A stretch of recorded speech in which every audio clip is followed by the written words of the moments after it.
കണ്ണാ നിർത്തടാ. നീ ഇതെങ്ങോട്ടാ ഈ വെളുപ്പാങ്കാലത്ത് തോളി തോർത്തു വിട്ട് കുളിക്കാൻ പോവാണോ? അല്ലടാ മോനെ, ഞാൻ പ്രൊഫഷണൽ സർവീസ് സെക്ടറിലേക്ക് പോവാ. അതായത് നമ്മുടെ രാഘവേട്ടന്റെ ചായപ്പീടികയിലോ. പണിക്കാണോ? എടാ നമുക്ക് സ്കൂളിൽ പോയി പഠിക്കണ്ടേ? അവിടെ ഇന്ന് ഉച്ചയ്ക്ക് ഉപ്പുമാവും പയറും ഉണ്ടെന്നാ കേട്ടത്. ഉപ്പുമാവോ? എടാ മണ്ടനപ്പു, നീ ആ ഉപ്പുമാവിന് വേണ്ടി അവിടെ പോയിരുന്ന് സാറിനോട് തല്ലു വാങ്ങും. ഞാനിപ്പോ ചായക്കടയിൽ പോയാ അവിടെ ചൂടുള്ള നെയ്യപ്പം, പഴംപൊരി, പിന്നെ ഇടയ്ക്ക് രാഘവേട്ടൻ കാണാതെ ഒരു ബോണ്ട. ഇതൊക്കെ കഴിച്ച് വൈകുന്നേരം ആവുമ്പോ കയ്യിൽ കാശുമായിട്ട് വരും. കാശോ? അത് ശരിയാണല്ലോ. അപ്പൊ സ്കൂളിൽ പോയിട്ട് എനിക്ക് എന്ത് കിട്ടണ?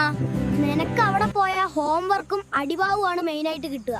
എനിക്കിവിടെ പോയ പൈസ കിട്ടും, വയറ് നിറയും.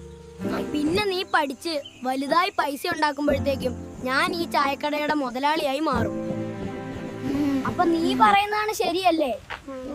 എനിക്കും വന്നാലോ നിന്റെ കൂടെ പണിക്ക്? വേണ്ടടാ, നീ ആ ബാഗും തൂക്കി സ്കൂളിൽ തന്നെ പോ. എല്ലാവരും പണിക്ക് പോയാ പിന്നെ ഈ ചായക്കടയിൽ വന്ന് ചായ കുടിക്കാൻ ആരുണ്ടാവും? നീ പോയി പഠിച്ച് വലിയ ആളായിട്ട് എന്റെ കടയിൽ വന്ന് ചായ കുടിക്കണം, കേട്ടല്ലോ?